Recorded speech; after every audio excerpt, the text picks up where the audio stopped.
2.5 ಕೋಟಿಯನ್ನು ಬಿಡುಗಡೆ ಮಾಡಿದೆ ಅಂಬೇಡ್ಕರ್ ಭವನ ಕಟ್ಟಲಿಕ್ಕೆ.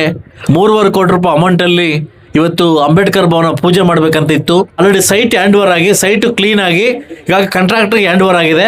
ನನಗೊಂದು ನೋವಿನ ಸಂಗತಿ ಏನಂತಂದ್ರೆ, ನಾವು ನೆರಳಲ್ಲಿ ಕೂತ್ಕೊಂಡು ಮಕ್ಕಳನ್ನ ಬಿಸಿಲಲ್ಲಿ ಕೊಡ್ತಕ್ಕಂಥ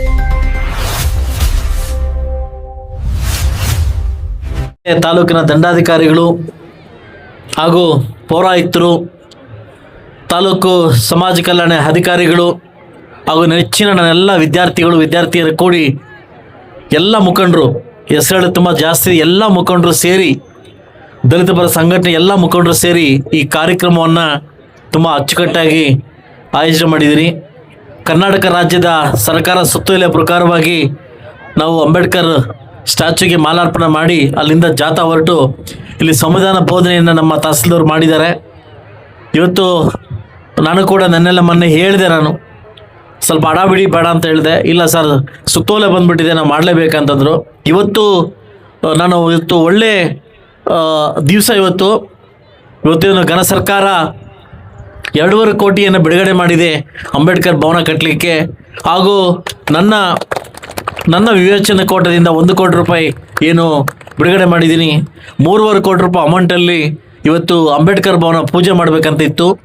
ಅದಾದಮೇಲೆ ಅಂಬೇಡ್ಕರ್ ಸ್ಟ್ಯಾಚ್ಯೂ ನವೀಕರಣ ಇವತ್ತೇ ಪೂಜೆ ಮಾಡಬೇಕಂತಿತ್ತು. ಇವತ್ತು ಸ್ವಲ್ಪ ಆರೋಗ್ಯದ ಸಮಸ್ಯೆ ಇರೋದ್ರಿಂದ ಇನ್ನೊಂದು ದಿವಸ ಈ 4 ಪ್ರೋಗ್ರಾಮ್ ಒಂದೇ ದಿವಸ ಮುಗಿಸೋಕ್ಕಾಗಲ್ಲ. ಎಲ್ಲ ನಾಯಕರು ಕೂಡ, ನಮ್ಮ ಏನು ಪಕ್ಷಾತೀತ ನಾಯಕರು ಕೂಡ ಎಲ್ರಿಗೂ ಫೋನ್ ಮಾಡಿ ಬರಮಾಡಬೇಕು. ಒಂದೇ ಒಂದು ದಿವಸ ಟೈಮ್ ಇದ್ದಿದ್ದಕ್ಕೆ ನನ್ನ ಸಿಬ್ಬಂದಿ ವರ್ಗದವರು ಒಂದು ದಿವಸಕ್ಕೆ ಎಲ್ಲರೂ ಕರೆಯೋಕ್ಕಾಗಲ್ಲ. ಮುಳಬಾಗಿಲು ತಾಲೂಕಿನ ಎಲ್ಲ ಮೂಲೆ ಇರ್ತಕ್ಕಂಥ ಎಲ್ಲ ನನ್ನ ದಳದ ಸಂಘಟನೆಗಳು ಕೂಡ ನಾಯಕರು ಕೂಡ ಫೋನ್ ಮಾಡಿ ಕರಿಬೇಕು ಕಾರ್ಯಕ್ರಮ ಅಂದ್ಕೊಂಡ್ವಿ. ಸೊ ಅದರಿಂದ ಕರೆಯೋಕ್ಕಾಗಲಿಲ್ಲ. ನಾಳೆನೇ ಒಂದು ಡೇಟ್ ಫಿಕ್ಸ್ ಮಾಡಿ, ಬಹುಶಃ 2ನೇ ತಾರೀಕು ಅಥವಾ 3ನೇ ತಾರೀಕು, ಇಲ್ಲ ಆದಷ್ಟು ಬೇಗ, ಅದು 28, 29 ತಾರೀಕು. ಇದು ಲೇಟ್ ಆಗಿದ್ರೆ ಕಷ್ಟ ಆಗುತ್ತೆ. ಯಾಕಂದರೆ ನೆಕ್ಸ್ಟ್ ಅಂಬೇಡ್ಕರ್ ಏಪ್ರಿಲ್ 14ನೇ ತಾರೀಕು ಅಂಬೇಡ್ಕರ್ ಸ್ಟ್ಯಾಚ್ಯೂ ರೆಡಿ ಆಗಬೇಕು.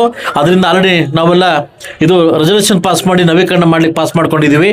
ಸೊ ಆದಷ್ಟು ಬೇಗ ನವೀಕರಣ ಮಾಡಿ ಅದಾದಮೇಲೆ ಒಂದು 2 ವರ್ಷ ಒಳಗಡೆ ಚೌಲ್ಟ್ರಿ ಕಟ್ಟಬೇಕಂತ ನಾವು ನಿರ್ಧಾರ ಮಾಡಿ ಆಲ್ರೆಡಿ ಸೈಟ್ ಹ್ಯಾಂಡ್ ಓವರ್ ಆಗಿ, ಸೈಟು ಕ್ಲೀನ್ ಆಗಿ ಇವಾಗ ಕಾಂಟ್ರಾಕ್ಟರ್ಗೆ ಹ್ಯಾಂಡ್ ಓವರ್ ಆಗಿದೆ.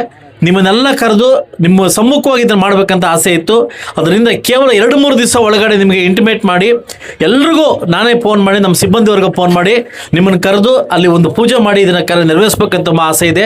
ಸೊ ಅದರಿಂದ ಇವತ್ತು 76ನೇ ಈ ಸಂವಿಧಾನ ಸಮರ್ಪಣಾ ದಿನವನ್ನು ತುಂಬ ಅಚ್ಚುಕಟ್ಟಾಗಿ, ನನಗೊಂದು ನೋವಿನ ಸಂಗತಿ ಏನಂತಂದರೆ, ನಾವು ನೆರಳಲ್ಲಿ ಕೂತ್ಕೊಂಡು ಮಕ್ಕಳನ್ನ ಬಿಸಿಲಲ್ಲಿ ಕೊಡ್ತಕ್ಕಂಥ ಸೌಂದರ್ಯ ನಾವಿನ್ನೂ ಕಲ್ತಿಲ್ಲ, ನಾವಿನ್ನೂ ಆ ಮಟ್ಟಕ್ಕೆ ಬಂದಿಲ್ಲ. ಅದರಿಂದ ನಾವು ಕೂಡ ನಮ್ಮೆಲ್ಲ ತಹಸೀಲ್ದಾರ್ ನಾವೆಲ್ಲ ಸೇರಿ ನಿಮ್ಮ ಜೊತೆ ನಾವು ಕೂಡ ಬಿಸಿಲು ಬಂದು ನಿಂತೀವಿ. ನಾನು ಮೊದಲಿಗೆ ಕ್ಷಮೆ ಹಚ್ತೀನಿ, ಇದು ಪೆಂಡಲ್ ಆಗ್ತಾ ಇದಕ್ಕೆ ನಾನು ಕ್ಷಮೆ ಕೇಳ್ತೀನಿ.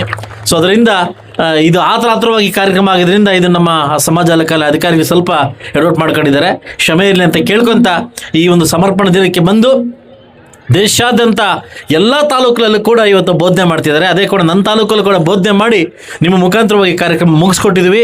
ಈ ಕಾರ್ಯಕ್ರಮ ಬಂದಿರತಕ್ಕಂಥ ಎಲ್ಲ ನಾಯಕರಿಗೂ, ಎಲ್ಲ ದಲಿತ ಸಂಘಟನೆಗಳಿಗೂ, ಎಲ್ಲ ಅಧಿಕಾರಿ ವರ್ಗದವ್ರಿಗೂ, ಆಗ ನನ್ನ ನೆಚ್ಚಿನ ನಾಯಕರಿಗೂ, ನನ್ನ ವಿದ್ಯಾರ್ಥಿ ಮನಸ್ತಾ ನಾನು ಮಾತು ಮುಗಿಸ್ತಾ ಇದ್ದೀನಿ. ಜೈ ಭೀಮ್.